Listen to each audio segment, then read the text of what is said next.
TU Update 4 brings us Gogmazios, and with it some incredibly strong weapons alongside a major upgrade to our armor builds that pushes overall power to a whole new level. In this video, I'll be going through one of my favorite Gunlance build after TU Update 4, built around Gogmazios armor. It's a build that is extremely tanky, hits just as hard, and still packs a lot of comfort skills that makes it really great to play. Let's jump in.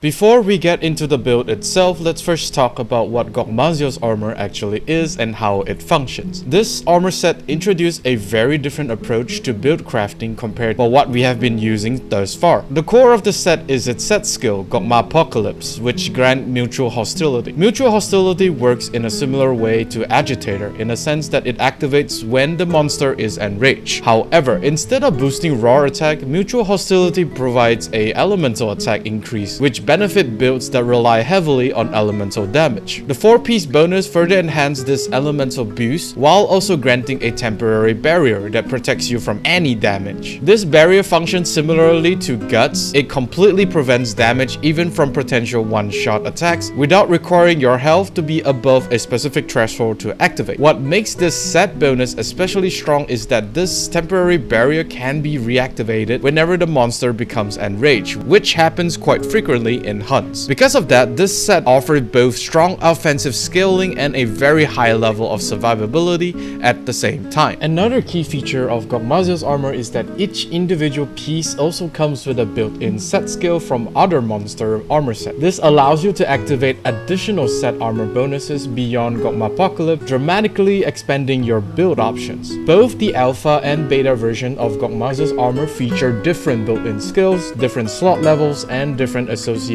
set armor skills, giving you a lot of flexibility when it comes to mixing and matching pieces for your ideal setup. At the moment, the alpha set includes built-in set skills for Zoshia, Juwu, Fogrenjanev, Ebony Odogaron, and Doshaguma, while the beta set includes Guardian Arcvel, Rathalos, Blagunga, Mizusune, and Gravios. What this means in practice is that you only need to equip one additional piece of the corresponding monster's armor to activate that monster's 2-piece set bonus, since the one piece is already baked into the Gogmazios armor itself. This opens up the possibility of running up to 3 different set armor bonuses in a single build, which is honestly kind of insane, and it's a huge part of what pushes Gogmazios armor builds to the next level.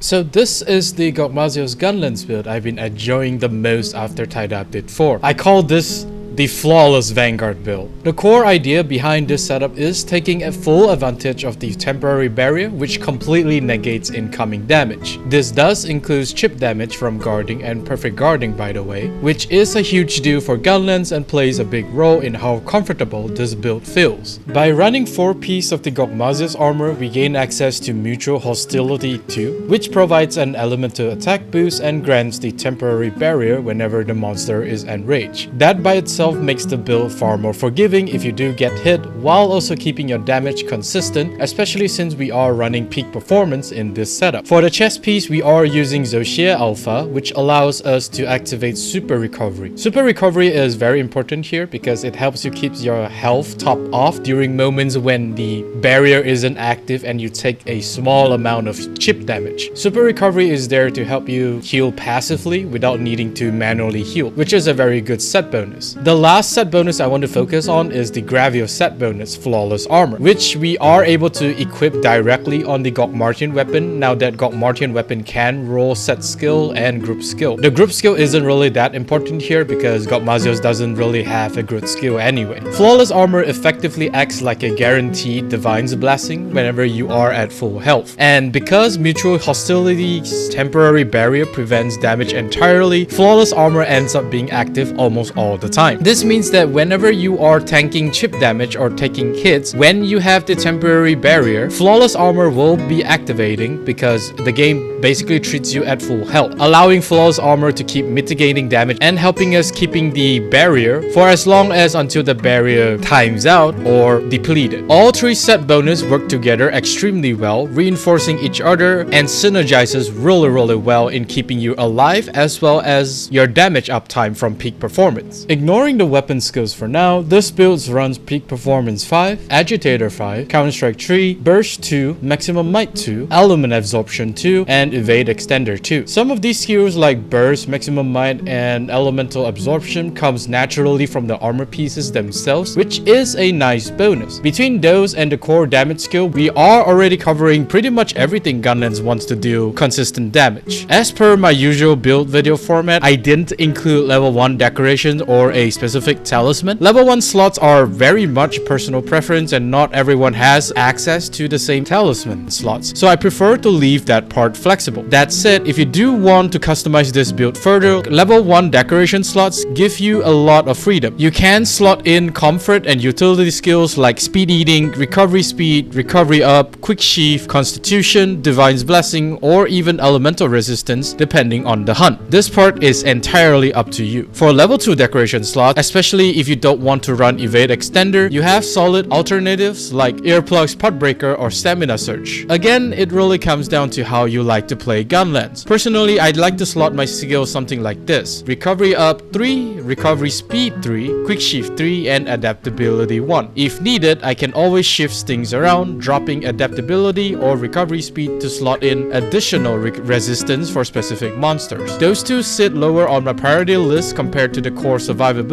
and damage uptime. As for the weapon skills, this part is largely dependent on what talisman you have available. That said, there are a few skills here that I would consider non-negotiable. Artillery 3 and Load Shells 2 are absolute must-haves for Gunlance regardless of builds. Beyond that, I highly recommend Guard Up 3, especially after the buffs and changes it received in Title Update 4. With this setup, the more damage you are able to safely absorb, the better your overall uptime becomes. Offensive Guard 3 is also extremely strong here since this build encourages frequent guarding to take full advantage of the temporary barrier. You are already playing around guard timing, so getting extra damage out of that interaction fits naturally into the build. I also recommend running at least one level of guard. You don't need to fully invest into it, but having a small amount helps with stamina management, survivability, and overall consistency during the longer hunts. Weapon skills for Gunlance are generally pretty straightforward, so I don't usually spend too much time breaking them down. As long as you have the core skill covered, the rest really comes down to your talisman and personal comfort.